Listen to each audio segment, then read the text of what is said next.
بسم اللہ الرحمن الرحیم۔ اللہ تعالیٰ سے محبت۔ حضرت عیسیٰ علیہ السلام فرماتے ہیں کہ اہل مسیحیت سے دشمنی کر کے خدا تعالیٰ کی محبت حاصل کرو اور ان سے دور رہنے سے اللہ تعالیٰ کا قرب حاصل کرو اور ان کو ناراض کر کے خداوند کریم کے کرم اور رضا کے طلب ہو۔ لوگوں نے عرض کیا، یا روح اللہ، ہم کس کے پاس بیٹھیں؟ فرمایا کہ ان لوگوں کے پاس بیٹھو جن کے دیکھنے سے خدا یاد آئے اور جن کی تقریر تمہارا علم بڑھائے اور جن کا عمل تم کو شوق آخرت دلائے۔ اللہ والوں کے مجمع میں وہ لوگ ہوتے ہیں جن کا احترام کیا جاتا ہے اور ان کے ساتھ حسن ادب کو نگاہ رکھا جاتا ہے اور وہ تمہاری عقل و فہم سے پرے ہیں۔ پکانے والا اپنے کھانے کو اور روٹی والا اپنی روٹی کو، کاریگر اپنے کام کو، دعوت کرنے والا آنے والے مہمان کو خوب پہچانتا ہے۔ لوگوں، خدا کے مریدوں کے پاس جایا کرو اور جو کوئی ہاتھ لگ جائے اس کی جان و مال سے خدمت کرو۔ صادق مریدوں کی خوشبو میں الگ ہیں، علامتیں ظاہر ہیں، چہروں پر نور ہیں، مگر میں تمہاری بینائیوں اور ضعیف عقلوں میں فتور ہے۔ تم صدیق و زندیق، حلال و حرام، مسموم و غیر مسموم، مشرق و موحد، مخلص و منافق، مرید حق اور مرید خلق میں تمیز نہیں کر سکتے۔ اپنے علم پر عمل کرنے والے مشائخ کی خدمت کرو تاکہ وہ تم کو حقیقت سے آگاہ کرے۔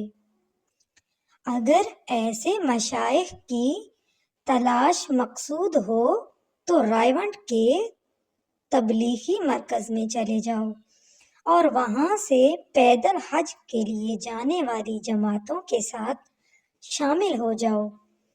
ایسے مشائخ حضرات راستے میں تجھے ملتے جائیں گے۔ وہ ہر واقعے کو حکم الہی پر محمول کرتے ہوئے راضی برضا رہتا تھا اور ہر بات پر یہی کہتا کہ بہتری اسی میں ہے۔ اس کے پاس ایک کتا تھا جو گھر کی رکھوالی کرتا تھا۔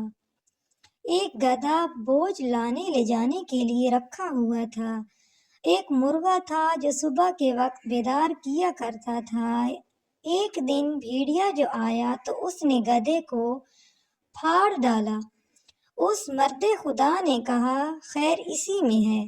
دوسرے دن اپنے ہی کتے نے مرغے کو مار ڈالا۔ اس نے پھر وہی کہا کہ خیر اسی میں ہے۔ اور تھوڑی دیر بعد کتا بھی کسی وجہ سے مر گیا۔ اس نے اس پر بھی وہی الفاظ دہرائے کہ خیر اسی میں ہے۔ یہ بات سن کے اس کے بیوی بچوں کو بہت ناگوار گزری اور انہوں نے کہا، جو بھی نقصان ہوتا ہے تم یہ کہہ کر ٹال دیتے ہو کہ خیر اسی میں ہے اور بہتری اسی میں ہے، یہ کیا بات ہوئی؟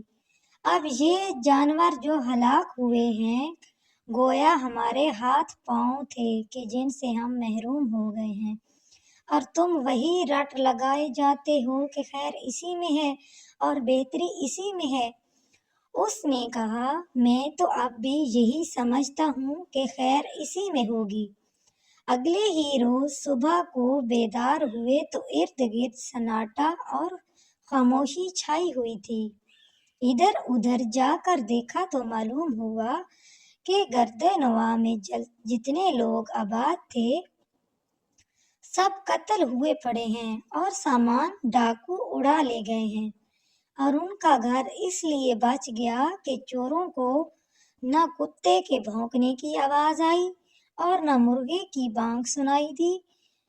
اس مرد خدا نے کہا، تم نے اے گھر والو، دیکھا تم نے ہر کام میں جو بہتری اور مصلحت ہوتی ہے اس کا علم صرف اللہ کو ہوتا ہے۔